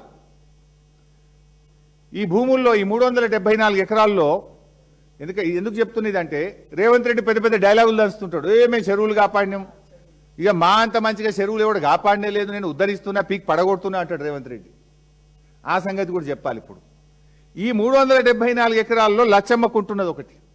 ఈ భూమి మధ్యలో లచ్చమ్మకుంటున్నది. ఈ లచ్చమ్మకుంట FTL 17 ఎకరాలు, 6 ఎకరాలు బఫర్ జోన్, అంటే మొత్తం 23 ఎకరాల చెరువు ఉన్నది. ఆ 23 ఎకరాల చెరువు కింద 150 ఎకరాల ఆయకట్టు ఉన్నది. ఇప్పుడు ఈ కంపెనీలు ఏం చేస్తున్నాయి? అసలు ఈ కంపెనీలకు హక్కే లేదు. ల్యాండ్ సీలింగ్ యాక్ట్ ప్రకారం there is no right for any sale deed or any agreement, any land purchase sale deed. ఆ కంపెనీలు ఏం చేస్తున్నాయి? ఇప్పుడు ఆ లచ్చమ్మకుంట చెరువుకు ఉండేటువంటి ఫీడర్ ఛానల్స్ అన్ని ధ్వంసం చేసిండ్రు. మొత్తం ఆ చెరువులోకి నీళ్ళు వచ్చే ఫీడర్ ఛానల్ను ఎక్కడికక్కడ మూసివేసిండ్రు. అయినా ఇప్పుడు ఈ నిమిషానికి పోతే కూడా లచ్చమ్మకుంట చెరువులో నీళ్లు ఉన్నాయి. వర్షపు నీరంతా అలకే పోతుంది. ఇప్పుడు ఇయాల పోయి చూస్తే కూడా లచ్చమ్మకుంట చెరువులో నీళ్లు ఉన్నాయి. వాడు మొత్తం ఫీడర్ ఛానళ్లు బంద్ పెట్టి లచ్చమ్మకుంట చెరువులకు నీళ్లు పోకుండా చేసి ఇవాళ కబ్జా చేస్తే, మరి చెరువులు కాపాడతారని హైడ్రా కమిషనర్ రంగనాథ్ ఎందుకో కళ్ళు మూసుకున్నాడు. ఏం రంగనాథ్, నీకు చెవులు వినబడతలేవా? ఇప్పుడు నేను అడుగుతున్నా, రేపు పొద్దుగాలవా? నువ్వు పోతావా నేను పోవాలనా? నువ్వు పోకపోతే నేను పోతా రేపు పొద్దుగాల, మా ఎమ్మెల్యేలను తీసుకొని, మా పార్టీ పోతుంది. ఆ రేకులు ఆ కాంపౌండ్ వాళ్ళు పడగొట్టు, చెరువును పునరుద్ధరించు, చెరువు ఫీడర్ ఛానల్ సరిచేయి, వాళ్ళందరినీ అరెస్ట్ చేయి. పేదోళ్ళని మాత్రం అరెస్ట్ చేస్తావు, వీళ్ళ తెరువు ఎందుకో పోవు, ఎందుకో ధైర్యం వస్తలేదు మిస్టర్ రంగనాథ్. అయితే ఇక్కడ ఇంకా విషయం ఏంటంటే, లచ్చమ్మకుంట నిండితే ఎక్కడికి పోతాయి? లచ్చమ్మకుంట నిండిన తర్వాత వరద నీళ్లు నాన్ చెరువుకు పోతాయి, మర్రివాణి కుంటకు పోతాయి, అక్కడి నుంచి రెడ్డి కుంటకు పోతాయి, అక్కడి నుంచి సున్నం చెరువు నాలాల పడతాయి, ఆ తర్వాత ఇంజావూరు మాసం చెరువు వరకు ఈ నీళ్లు పోవాలి. ఇప్పుడు మొత్తం బంద్ పెట్టిండ్రు. ఇప్పుడు లచ్చమ్మకుంటకు నీళ్లు రాణిస్తలేరు. లచ్చమ్మకుంటకేలి నాన్ చెరువు, మర్రివాణి కుంట, రెడ్డి కుంట, ఇంజావూరు మాసం చెరువు వరకు నీళ్లు పోకుండా ఎక్కడికక్కడ ఫీడర్ ఛానల్ని ధ్వంసం చేసి పడేసిండ్రు. మరి ఇన్ని చెరువులు హైదరాబాద్లో హైడ్రా వచ్చినాక ఈ చెరువులు ధ్వంసమవుతుంటే, ఫీడర్ ఛానళ్లు మూతబడుతుంటే హైడ్రా నిద్రపోతుందా? వినబట్టలేదా? ఎందుకు హైడ్రా స్పందించదు? గరీబోళ్ళ ఇల్లు కూలగొట్టడానికి, పెద్ద పెద్ద వాళ్ళకి కబ్జాలు చేయడానికి మాత్రమే హైడ్రా పనిచేస్తుందా?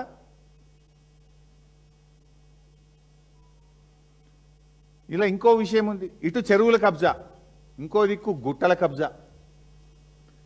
ఈ 373 ఎకరాల్లో లింగమయ్య గుట్ట, గుగ్గిళ్ళ గుట్ట, కుమరోని బోడు గుట్ట, ఇట్లా చిన్న చిన్న గుట్టలున్నాయి 3-4. ఈ 373 ఎకరాల్లో ఒక 80 నుంచి 100 ఎకరాల గుట్టలున్నాయి. ఖతం కాంగ్రెస్ వచ్చింది, గుట్టలు మాయం, దంచిపడేసారు గుట్టల్ని, కోట్లు సంపాదించారు. ఈ 80 నుంచి 100 ఎకరాలల్లా ఒక్క లింగమయ్య గుట్ట బతికింది, దాని మీద దేవుడు ఉన్నాడు కనుక. ఏం దేవుడు ఉంటాడమ్మా? లింగమయ్య దేవుడు, శివుడు. ఆ శివలింగం ఉన్నది లింగమయ్య గుట్ట మీద. ఆ శివుడు కాపాడుకున్నాడు ఆ గుట్టను, లేకపోతే అది కూడా మింగుదురిల్లు. ఆ లింగమయ్య గుట్ట మీద 12 ఎకరాల గుట్ట మీద శివుడు ఉన్నాడు కనుక ఆ శివుడు ఆ గుట్టను కాపాడుకున్నాడు. 12 ఎకరాలు తప్ప మిగతా 80 ఎకరాలు మింగేసిండ్రు. 80 ఎకరాలు మొత్తం గుట్టల్ని మైనింగ్ చేసిండ్రు, గుట్టలను కరగదీసిండ్రు. ఆ రాళ్ళు అమ్ముకున్నారు, మట్టి అమ్ముకున్నారు, కోట్లు సంపాదించింది కొడుకులు. మరి ఈ మైనింగ్ డిపార్ట్మెంట్ ఏం చేస్తుంది? హైడ్రా ఏం చేస్తుంది? ఆర్డీఓ ఏం చేస్తుండు? కలెక్టర్ ఏం చేస్తుండు? 80 ఎకరాల గుట్టలు హైదరాబాద్ నడిబొడ్డున మాయమైపోతుంటే నిద్రపోతుందా నీ గవర్నమెంట్ రేవంత్ రెడ్డి? మాట్లాడితే పెద్ద పెద్ద ఇక ప్రతిపక్షం అడగంగానే a CBI case, CID case, ఎందో ఎంక్వైరీ మా మీద వేస్తావు, కానీ వీటి మీద ఎందుకు చేయవు? ఇందులో ఎంత వాటా ఉన్నది నీకు? వాటా లేకపోతే ఎందుకు ఇవి అడ్డుకుంటలేవు నువ్వు? గుట్టలు మాయమైన అడ్డుకోవు, చెరువులు మాయమైన అడ్డుకోవు, గుండాలొచ్చి గోడలు పెట్టి ఫెన్సింగ్ చేస్తే అడ్డుకోవు. మైనింగ్ డిపార్ట్మెంట్ ఏడబోతుంది మరి? గుట్టలు గుట్టలు రాళ్ళు రాళ్ళు మొత్తం కరగదీస్తున్నారు కదా, తెగ నమ్ముకుంటారు కదా మొత్తం. ఇది కాంగ్రెస్ వచ్చినాకనే మాయం గుట్టలు. కాంగ్రెస్ వచ్చేదాకా ఎవడు కన్నెత్తి చూడలే. కాంగ్రెస్ రాగానే గుట్టలు మాయం, చెరువులు కబ్జా, భూములు కబ్జా, చుట్టూ కాంపౌండ్ వాల్ పెట్టుడు, రైతులను ఓనియకపోవుడు. అరే వాళ్ళ గొర్రెపిల్లలు పోతుండే పాపం, కొంతమంది యాదవులు ఉంటారాడ. గొర్రెపిల్లలు మేకపిల్లలు ఆ గుట్ట మీద పోయి మేస్తుండే. ఇప్పుడు అటాంకలు గొర్రెపిల్లలు ఓనిస్తలేరు, మేకపిల్లల్ని ఓనిస్తలేరు, మనుషుల్ని ఓనిస్తలేరు. ఇప్పుడు మూగ జీవాలను కూడా ఆగం పట్టించారు, మనుషుల్ని ఆగం చేశారు, మూగ జీవాలను కూడా ఆగం పట్టారు.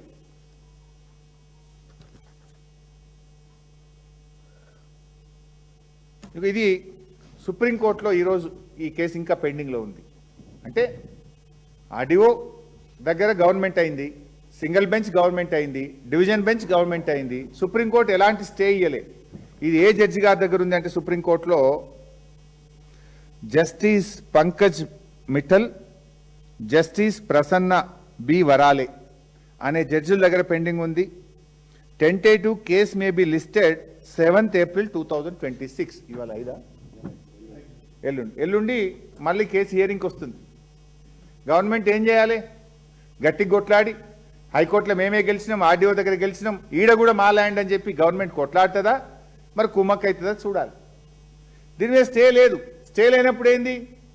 High court judgment is final. That stands good. That is the law of the land. Act is the law of the land. High Court judgment is the law of the land. RDO order is final. మరి ఎందుకు హైడ్రాబో కాపాడతలేదు, ఎందుకు RDO స్పందిస్తలేడు అనేది issue ఇక్కడ. Now coming to the point. ఇక చిత్ర విచిత్రాలు చూడండి ఇక వీళ్ళ కథ.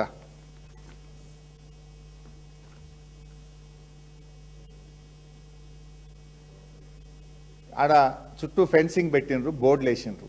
ఇది ఫస్ట్ బోర్డు, ఫస్ట్ ఫెన్సింగ్ పెట్టినాక వేసిన ఫస్ట్ బోర్డు. దీని డేట్ చూడాలి.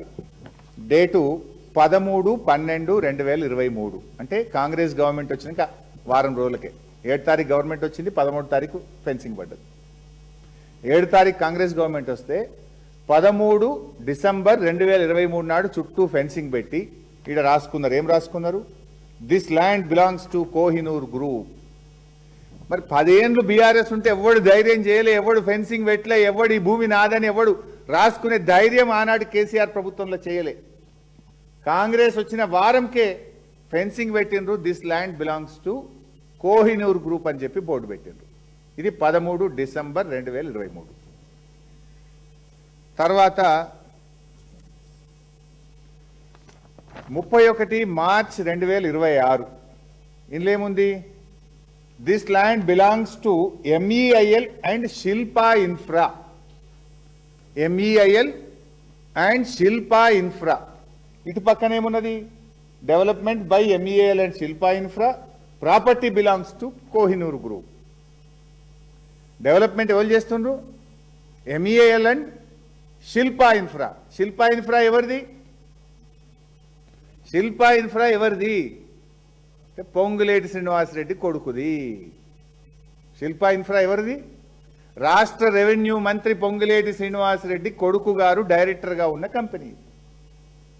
ఇది ఎప్పుడు పెట్టినరు? 30 మార్చ్ 2026 కరెక్ట్గా అదే టైంలో మేము మైనింగ్ స్కామ్ అసెంబ్లీలో తీసినాం 28 తారీఖు. ఏమనుకున్నారో ఏందో మళ్ళా ఇగో 2 తారీఖు నాడు మలిపేసిండ్రు.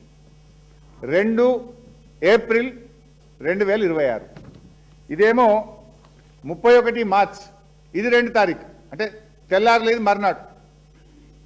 31 నాడేమో ఈ భూమి శిల్పా ఇన్ఫ్రాద్ అన్నారు. 2 తారీఖు ఏం చేసిండ్రు, దానికి మళ్ళీ తెల్లటి పెయింట్ కొట్టిరు. పేరు కనబడితే మళ్ళీ ఏమవుతుందో బయటకు వస్తుందేమో అనుకున్నారేమో. 2 రోజుల్లో దానికి సున్నం కొట్టేసిండ్రు, పెయింట్ కొట్టేసిండ్రు. తర్వాత ఇగో ఇది 4 తారీఖు 4 ఏప్రిల్ 2026 శిల్పా పోయింది, MEAL పోయింది. మళ్ళీ ఏమొచ్చింది ఇడా ఇదేందో వచ్చింది జాయింట్ డెవలప్మెంట్ అని చెప్పి కోహినూర్ గ్రూపు ఇంప్లెక్స్ ఇన్ఫ్రా అని మళ్ళీ కొత్త కథ పట్టొచ్చింది. ఎందుకు మారుతున్నాయి బోర్డులు? మొన్న కూడా మీరు చూసిండ్రు మైనింగ్ దగ్గర ఏమైంది, రాఘవ కన్స్ట్రక్షన్స్. మా అన్న వాళ్ళు మా ఆర్ఎస్ ప్రవీణ్ అన్న గారు పోతే తెల్లారి వరకు పెయింటింగ్ పడ్డది. శ్రవణ్ అన్న ఆర్ఎస్ ప్రవీణ్ గారు పోతే తెల్లారి వరకు పెయింటింగ్ పడ్డది. ఈడ కూడా ఏమైంది, శిల్పా ఇన్ఫ్రా తెల్లారి వరకు పెయింటింగ్, మళ్ళా మర్నాటి వరకు మళ్ళీ కూడా వచ్చేసిండు. ఈ చిత్ర విచిత్రాలు వెనుక అర్థమైతలేదా ఎవరున్నారు? తర్వాత ఇక శిల్పా సంగతి నేను ఎక్కడ ఒట్టిగా మాట్లాడట్లేదు. ఇప్పుడు ఏమన్నారు, శిల్పా ఇన్ఫాటెక్ అని రాసింది ఇక్కడ, శిల్పా ఇన్ఫ్రా అని రాసింది ఇక్కడ. ఇది మేము అందులోకి పోయినాం, ఏది ఆ కంపెనీ యాక్ట్లో పోయి ప్రింట్అవుట్ తీసినాం. ఇది Shilpa infra limited, Shilpa infra limited. ఇందులో ఎవరు డైరెక్టర్లుగా ఉన్నారు, శిల్పా ఇన్ఫ్రా లిమిటెడ్లో ఎవరు డైరెక్టర్లుగా ఉన్నారు చూస్తే సింగిరెడ్డి రమాదేవి, సింగిరెడ్డి చంద్రమోహన్ రెడ్డి రాస్తూ కింద 3వ డైరెక్టరు శిల్పా రాఘవ వెంచర్స్. ఇద్దరేమో పేర్లు ఉన్నాయి, 3వదేమో శిల్పా రాఘవ వెంచర్స్. ఇది 3వది. ఈ శిల్పా ఇన్ఫ్రాలో ఎవరు పార్ట్నర్లు ఎవరు డైరెక్టర్లు అంటే సింగిరెడ్డి రమాదేవి, సింగిరెడ్డి చంద్రమోహన్ రెడ్డి, అదేవిధంగా Shilpa Raghava ventures LLP, Shilpa Raghava ventures LLP కూడా ఒక డైరెక్టర్ ఈ కంపెనీలో. దెన్ మేము శిల్పా రాఘవ LLPకి పోయినాం. ఇది శిల్పా రాఘవ LLP. దీంట్లో ఎవరు డైరెక్టర్లు అని ప్రింట్అవుట్ తీసినాం. అది అందరికీ యాక్సెసిబుల్, ఇది ఎవరైనా వెళ్ళి ఓపెన్గా చూసుకోవచ్చు, ఇందులో సీక్రెట్ ఏం లేదు. శిల్పా రాఘవ LLPకి పోయి దీంట్లో ఎవరు డైరెక్టర్లు అని తీసినాం. దీంట్లో తీస్తే ఎవరు వెళ్ళినరు అంటే పొంగిలేటి హర్షారెడ్డి, పొంగిలేటి లోహిత్ రెడ్డి, పొంగిలేటి సప్నీ రెడ్డి డైరెక్టర్. ఇంక ఇప్పుడు ఏమర్థమైంది, ఈ భూములకి ఎవరున్నారు? శిల్పా ఇన్ఫ్రా అంటే పొంగిలేటి కుటుంబ సభ్యులు ఈ నాదర్గుల్ భూముల వెనుక ఉన్నారని స్పష్టంగా బట్టబయలైపోయింది. రెండవది ఇందులో కామన్ డైరెక్టర్ ఉన్నారు. మళ్ళా ఒక 2 పేర్లు, ఏవి సింగిరెడ్డి చంద్రమోహన్ రెడ్డి, సింగిరెడ్డి రమాదేవి అనే 2 పేర్లు అందులో ఉన్నాయి, ఇందులో కూడా ఉన్నాయి. అంటే దీన్ని బట్టి ఏమర్థమవుతుంది ఈ భూముల వెనుక? అందుకే RDO ఎందుకు కొట్టేస్తలేడు, హైడ్రా ఎందుకు స్పందిస్తలేదు అంటే రెవెన్యూ మంత్రి కుటుంబ సభ్యులే ఈ భూముల వెనుకున్నాక RDO కదులుతాడా? రెవెన్యూ మంత్రి కుటుంబ సభ్యులే ఉన్నాక ఇక పోలీసు వాళ్ళు, ఇప్పుడు అమ్మ చెప్పింది ఏమన్నది, మన కౌసల్య ఏమన్నది, కౌసల్య కానీ మమత కానీ పోలీసు వాళ్ళు వచ్చి మమ్మల్ని బెదిరిస్తుంది సార్, మా మీద కేసు పెడుతుంది సార్ అన్నారు. అంటే భూములు రక్షకులే భక్షకులు అయిపోయింది. రక్షించాల్సిన రక్షకులు కబ్జాదారుల పక్షపాతం వహిస్తున్నారు, కబ్జాదారులకు కొమ్ము కాస్తున్నారు. అందుకే భూములను కస్టోడియన్గా ఉన్న RDO, ల్యాండ్ రెవెన్యూ ట్రిబ్యునల్ చైర్మన్గా ఆ భూములను కాపాడాల్సిన RDO మౌనంగా ఎందుకుంటున్నాడు? పైన రెవెన్యూ మంత్రి గారి కుటుంబ సభ్యులు ఉంటే పాపం చిన్న అధికారి RDO ఏం చేయగలుగుతాడు? ఇది ఒక ఆధారం. ఇప్పుడే నీకు శిల్పా ఇన్ఫ్రాటెక్, శిల్పా రాఘవ వెంచర్స్ లింక్ ఏంది, దీంట్లో ఎవరెవరు డైరెక్టర్లో మీకు చెప్పాను. ఇంకొక లింకు చూపిస్తాను. వీళ్ళు మున్సిపల్ కమిషనర్ బడంపేట్కు మేము కాంపౌండ్ వాల్ పెట్టుకుంటామని ఒక దరఖాస్తు పెట్టింది. ఇది దరఖాస్తు బడంపేట్ మున్సిపల్ కమిషనర్కి పెట్టిన దరఖాస్తు. ఎవరు పెట్టినరు? MBS aqua square realtors private limited. ఈ aqua square realtor private limited అంటోడు ఈ భూమికి నేను కాంపౌండ్ వాల్ పెట్టుకుంటా అనుమతి ఇవ్వండి అని బడంపేట మున్సిపల్ కమిషనర్కు దరఖాస్తు పెట్టాడు. సరే ఇచ్చిండ్రా లేదా నా దగ్గర సమాచారం లేదు, ఇవ్వకూడదు, ఎందుకంటే ఇది గవర్నమెంట్ ల్యాండ్. వాళ్ళు ఏం చేయాలి, RDOని అడగాలి ఈ భూమి ఎవరిదని. ఇప్పుడు ధరణిలో పోయి కొడితేనే అది డైరెక్ట్ గవర్నమెంట్ ల్యాండ్ అని భూభారతిలో ఈ నిమిషానికి కాంగ్రెస్ ప్రభుత్వం పెట్టిన భూభారతిలోనే అది గవర్నమెంట్ ల్యాండ్గా ఉంది. సరే, అది సెకండ్ సబ్జెక్ట్. బడంపేట మున్సిపల్ కమిషనర్కు aqua square realtor private limited అనే కంపెనీ నాదర్గుల్లో ఈ 374 ఎకరాలకు మేము గోడ పెట్టుకుంటాం, కాంపౌండ్ వాల్ పెట్టుకుంటాం, మాకు అనుమతి ఇవ్వండి అని దరఖాస్తు పెట్టాం. సరే, మేమేం చేసినాము, ఈ aqua square realtors private limited అసలు ఈ కంపెనీ ఎవరిది, దీంట్లో డైరెక్టర్ లెవెల్లో చూద్దామని లోపలికి పోయినాం. ఇది ప్రింట్అవుట్ తీసినామా, ఓపెన్, ఇది public document. Aqua square realtors private limited, ఇందులో ఎవరు డైరెక్టర్లు ఉన్నారు. దీంట్లోకి పోతే సరే, ఇందులో కోహినూర్ కన్స్ట్రక్షన్స్ ఉన్నది, న్యూ హైదరాబాద్ రియల్టర్ డెవలపర్స్ ఉంది, మూడో పేరు crystal mansions India private limited అనే కంపెనీ ఉంది. ఇది crystal mansions India private limited అనే కంపెనీ. ఈ aqua square realtor private limited ఎవరైతే దరఖాస్తు పెట్టినరో మున్సిపల్ ఆఫీస్లో గోడ కట్టుకుంటామని, ఈ ఆక్వా ఎవరిది అంటే అందులో 3-4 పేర్లలో ఒకటి crystal mansions India private limited అనే కంపెనీ కూడా డైరెక్టర్గా ఉన్నది. సరే, అసలు ఈ crystal mansion India private limited ఎవరిది అని మళ్ళీ దాంట్లోకి పోయినాం. ఇది crystal mansion India private limited ఎవరిది అని లోపలికి పోతే దీంట్లో డైరెక్టర్గా పొంగులేటి హర్షారెడ్డి గారు ఉన్నారు అనేది డాక్యుమెంట్ చూపిస్తుంది. అంటే ఇది దిస్ డాక్యుమెంట్ ఈజ్ ఎప్పుడు ఇది 2024లో ఉంటుంది, 24-25. ఇందులో పొంగులేటి హర్షారెడ్డి గారు డైరెక్టర్గా ఉన్నారు. అంటే కాంపౌండ్ వాళ్ళకు దరఖాస్తు పెట్టిన దాని వెనుక కంపెనీలో వీరి పేరు, వీరి సంబంధం కనబడతా ఉంది. తర్వాత ఈ భూమి ఆ బోర్డులు పెట్టుకున్నారు గోడ మీద, శిల్పా కన్స్ట్రక్షన్స్, శిల్పా ఇన్ఫాటెక్ లిమిటెడ్.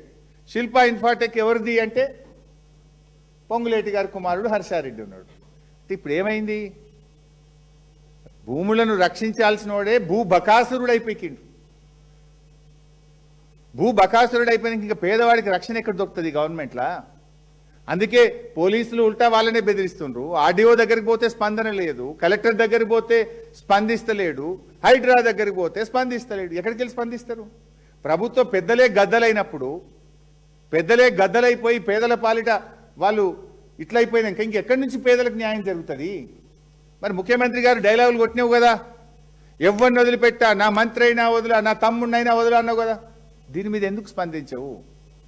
రేవంత్ రెడ్డి, నువ్వు అసెంబ్లీలో మాట్లాడిన మాటలో వీసమెత్తు నిజమున్నా, నీకు నిజాయితీ ఉంటే తక్షణమే హైడ్రాను పంపించి మొత్తం ఆ ఫెన్సింగ్ను కూలగొట్టు, ఆ కాంపౌండ్ వాళ్ళను కూలగొట్టు, ఆ రైతులను అక్కడికి వెళ్ళనీయు, ప్రభుత్వ భూమిగా దాన్ని వెంటనే డిక్లేర్ చేయాలని చెప్పి నేను ఈరోజు డిమాండ్ చేస్తా ఉన్నా. ఆక్వా, సారీ ఏక్యూ స్క్వేర్ అన్నట్టున్నా నేను, అది ఏక్యూ కాదట, ఆక్వానా, సారీ ఏక్యూ, నేను ఆక్వా అన్నట్టున్నా, AQ square, I stand correction. Aqua బదులు AQ square realtors private limited. ఈ డాక్యుమెంట్స్ అన్ని మీకు షేర్ చేస్తాను, నథింగ్, ఇందులో ఏం సీక్రెట్ లేదు. సో ఇప్పుడు నేను రేవంత్ని ఒకటే డిమాండ్ చేస్తున్నా, అసెంబ్లీలో డైలాగ్ కొట్టినావు కదా, ఎవరిని ఇడిచిపెట్టాను కదా, మరి దీంట్లో ఎందుకు ఇడిచిపెడుతున్నావు? తోలి ఇప్పుడు హైడ్రాన్ తోలి, గోడలు గూలగొట్టు, రేకులు తీసేయి, ఆ ఫెన్సింగ్ తీసేయి. ఏళ్ల తరబడి తాతలు తండ్రుల నుంచి బోర్లు, మోటార్లు, కరెంటు కనెక్షన్తో వ్యవసాయం చేసుకున్న రైతుల్ని అక్కడికి పంపించు. ఈ కబ్జాదారుల మీద క్రిమినల్ కేసులు పెట్టు, ఆ గుండాలను అరెస్ట్ చేయి. ఈ ఫేక్ సర్టిఫికెట్స్ అన్ని కూడా ల్యాండ్ సీలింగ్ యాక్ట్ ప్రకారంగా ఈ రిజిస్టర్డ్ డాక్యుమెంట్లు ఏవి చెల్లవు అని రిజిస్ట్రేషన్ యాక్ట్ చెప్తుంది, ల్యాండ్ సీలింగ్ యాక్ట్ కూడా చెప్తుంది. ఇవన్నీ యాక్ట్, ఇది land ceiling act, registration act. Registration act 1908 central act, ఇది సెంట్రల్ యాక్ట్ 16/1908లో పారా 19లో రిజిస్ట్రేషన్ యాక్ట్ కూడా ఏం చెప్తుందంటే, ల్యాండ్ సీలింగ్ డిక్లరేషన్ కాకుండా క్రయ విక్రయాలు చెల్లవు, అటువంటి రిజిస్ట్రేషన్లు జరిగితే అవి చిత్తు కాగితంతో సమానము, ఆ రిజిస్ట్రేషన్లు చెల్లవు అని సెంట్రల్ యాక్ట్ 16/1908 రిజిస్ట్రేషన్ యాక్ట్ చెప్తుంది. అదేవిధంగా ల్యాండ్ సీలింగ్ యాక్ట్లో కూడా స్పష్టంగా అందులో కూడా చెప్పడం జరిగింది, ఈ క్రయ విక్రయాలు చెల్లవు. కమాన్ యాక్ట్, నువ్వు మాట మీద ఉండేవాడివైతే, నీ మాటలో నిజాయితీ ఉంటే, నీకు చిత్తశుద్ధి ఉంటే నువ్వు రక్షకుడు అయితే తక్షణమే ఆ భూముల చుట్టూ ఉన్న గుండాలను అరెస్ట్ చేయి, క్రిమినల్ కేసులు పెట్టు, భూమిని స్వాధీనం చేసుకో, పెట్టిన కాంపౌండ్ వాళ్ళను గోడల్ని వెంటనే హైడ్రాను పంపించి కూలగొట్టి నీ నిజాయితీ రుజువు చేసుకో. ఈ డాక్యుమెంట్లన్నీ రద్దు చేయి. చట్టం నువ్వు కొత్త చట్టం చేయాల్సిన అవసరం లేదు. రిజిస్ట్రేషన్ చట్టం చెప్తుంది, ల్యాండ్ సీలింగ్ చట్టం చెప్తుంది. డాక్యుమెంట్లన్నీ కూడా రిజిస్ట్రేషన్ డిపార్ట్మెంట్కి ఆదేశాలు ఇచ్చి క్యాన్సిల్ చేయి. ఆనాడు చంద్రబాబు పోరాడిండు, రాజశేఖర రెడ్డి ప్రభుత్వ భూమిగా డిక్లేర్ చేసిండు, కేసీఆర్ గారు కాపాడిండు. నువ్వు కాపాడుతావా, వాటిని భక్షిస్తావా? ఆ భూములను పేదలకు ప్రభుత్వానికి దక్కేలా చూస్తావా, ఆ భూమిని గద్దలకు ఇస్తావా? నువ్వు తేల్చుకో. ఇప్పుడు నీ సంగతి ఏందో ఇలా ప్రజలు గమనిస్తున్నారు. Thank you.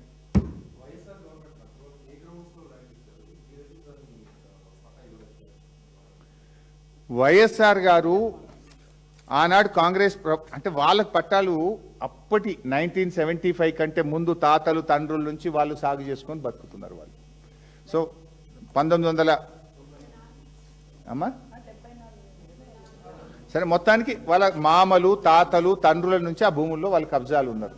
Now that is not the issue. సరే, వాళ్ళ భూములు కబ్జాలు ఉన్నారు, వాళ్ళు చేసుకుంటున్నారు, వాళ్ళు ట్యాక్సులు కూడా కట్టారు. అయితే ఇక్కడ ఇష్యూ ఏంది? చంద్రబాబు నాయుడు ఈ భూమి ప్రభుత్వ భూమి అని పోరాటం చేసిండు. పెద్ద లెటర్ రాసిండు, 8 పేజీల ఉత్తరం. ప్రతిపక్ష నాయకుడిగా ఆనాడు రాజశేఖర రెడ్డికి ఉత్తరం రాసిండు. దాని మీద రాజశేఖర రెడ్డి గారి ప్రభుత్వం కూడా విచారణ చేసి ఇది ప్రభుత్వ అసెంబ్లీలో పెద్ద చర్చ జరిగింది దీని మీద. అసెంబ్లీలోనే ఈ భూమి ప్రభుత్వ భూమి అని రాజశేఖర రెడ్డి గారు అనౌన్స్ చేసిండ్రు. ప్రభుత్వ భూమిగా ఆ భూములను ఏపీఐసికి ఇచ్చిండ్రు. సబ్సిక్వెంట్గా సుప్రీంకోర్టులో వాళ్ళు గెలిచిండ్రు. సుప్రీంకోర్టులో ఈ భూమి ఆ రాజ్ బహదూర్కు చెందింది అని చెప్పిండ్రు. అయితే ఇప్పుడు మీకు ఏం చెప్తారు మిస్గైడ్ చేయడానికి? సుప్రీంకోర్టులో మేము గెలిచినాము అంటారు. బట్ సుప్రీంకోర్టులో గెలిచిన తర్వాత ఏం జరిగింది? ల్యాండ్ సీలింగ్ యాక్ట్ అమల్లోకి వస్తుంది. 374 ఎకరాలు ఒకరిని చెందది కదా. ఆర్డీఓ దగ్గరికి పోయి వీళ్ళు కొనుక్కున్నటువంటి ముగ్గురు మాకు ఈ భూమిని అమలు చేయమని పోతే అసలు వానికి అమ్మే హక్కే లేదు. ల్యాండ్ సీలింగ్ యాక్ట్ ఏం చెప్తుంది?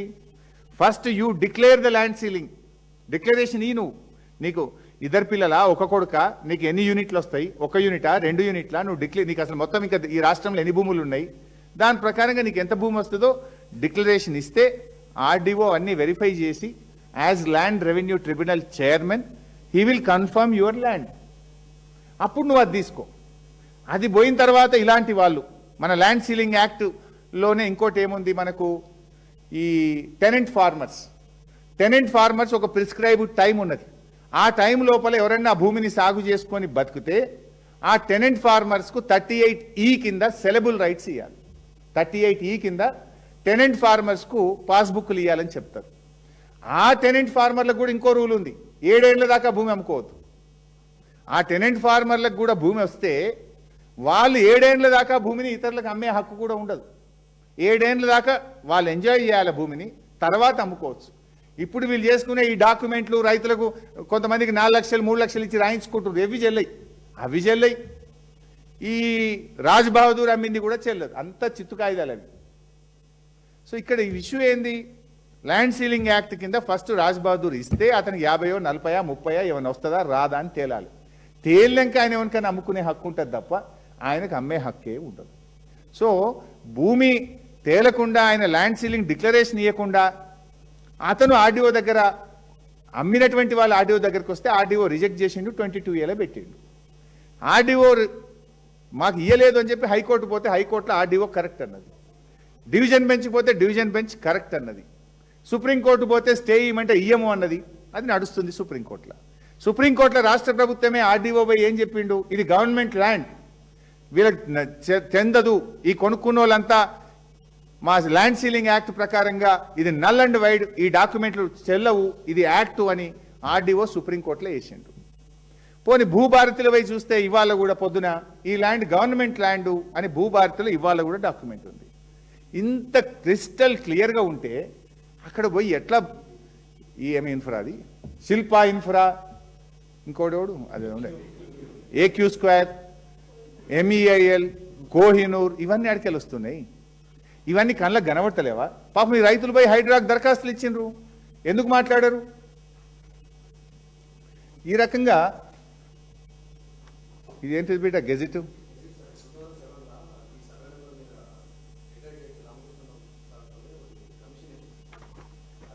సరే నేను చదివినాక చెప్తాలే. సో ఈ నిమిషానికి high court order is final. High court division bench order is final ఈ నిమిషానికి. ఎందుకు high court RDO order, single bench, division bench ఏం చెప్పిండ్రు? ఇది government land, RDO decision is correct అని చెప్పింది. సుప్రీంకోర్టు స్టే ఇయ్యలేదు కనుక ఆర్డీఓ హైకోర్టు ఆర్డరే ఫైనల్, ఆర్డీఓ ఆర్డరే ఫైనల్. మరి వీళ్ళు ఈ అగ్రిమెంట్లు పట్టుకొని వాళ్ళు ఎట్లా కబ్జా పెడతారు? ఆ కంపెనీల వెనుక ఎవరున్నారో ఇప్పుడు నేను బయట పెట్టినా కదా. మరి రేవంత్ రెడ్డి మాటల్లో వీసమెత్తు నిజం ఉన్నా, come on send the Hydraa and demolish all the compound wall and all the fencings. You prove your integrity. నీ నిజాయితీ నిరూపించుకో, లేకపోతే నీకు కూడా అలా వాటా ఉంది అనుకోవాల్సి వస్తుంది. Thank you.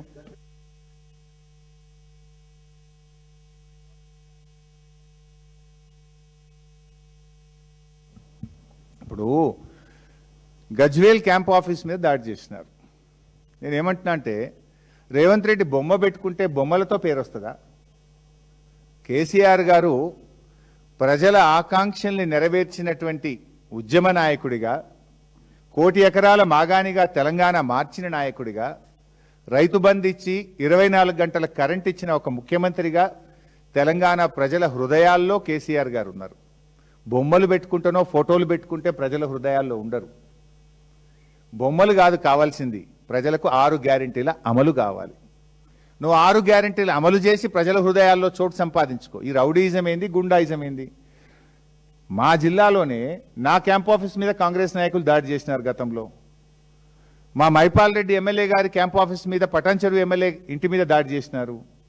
Sunitha Lakshma Reddy Narsapur MLA గారి ఇంటి మీద దాడి చేసినారు. స్వయంగా రాష్ట్ర సాధకుడు, తెలంగాణ తొలి ముఖ్యమంత్రి, ప్రతిపక్ష నాయకుడు ఇంటి మీదనే ఈ రకంగా దాడి చేస్తే ఈ ప్రభుత్వం ఏం చెప్పదలుచుకుంది ప్రజలకు? ఇంకోటి అడుగుతున్నా, సోనియా గాంధీ కూడా ఇవాళ గవర్నమెంట్ బిల్డింగ్లే ఉంది కదా, రాహుల్ గాంధీ కూడా ఉన్నారు కదా. మరి మీరు ప్రధానమంత్రి మోడీ గారి బొమ్మ మీ ఇళ్ళలో పెట్టినరా? సోనియా గాంధీ ఇంట్లో మోడీ గారి బొమ్మ ఉందా ఈరోజు చిత్రపటం? రాహుల్ గాంధీ ఇంట్లో ఉన్నదా? Leader of opposition office Rahul Gandhi ఆఫీస్లో మరి నరేంద్ర మోడీ బొమ్మ పెట్టుకున్నాక మా గురించి మాట్లాడండి. మీరు బొమ్మలు పెట్టుకోవడం మీద ఈ చిల్లర రాజకీయాలు కాదు. నిజంగా మీకు చిత్తశుద్ధి ఉంటే చేయండి పూర్తి రుణమాఫీ, ఇవ్వండి అవ్వాతాతలకు 4000 పెన్షన్, 100 రోజుల్లో ఇస్తామన్న మహిళల 2500 ఇచ్చి మాట్లాడండి. మీరు ఈ చిల్లర వాటితోని ఈ చిత్రపటాలతో వచ్చేది లేదు. కేసీఆర్ 4 కోట్ల తెలంగాణ ప్రజల హృదయాల్లో ఉన్నాడు. తెలంగాణ సాధకుడిగా, తెలంగాణను అద్భుతంగా అభివృద్ధి పథంలో నడిపించిన నాయకుడిగా, చిరస్థాయిలో చరిత్ర ఉన్నంత కాలం, రాష్ట్రం ఉన్నంత కాలం తెలంగాణ ప్రజల హృదయాల్లో కేసీఆర్ ఉంటాడు. Thank you.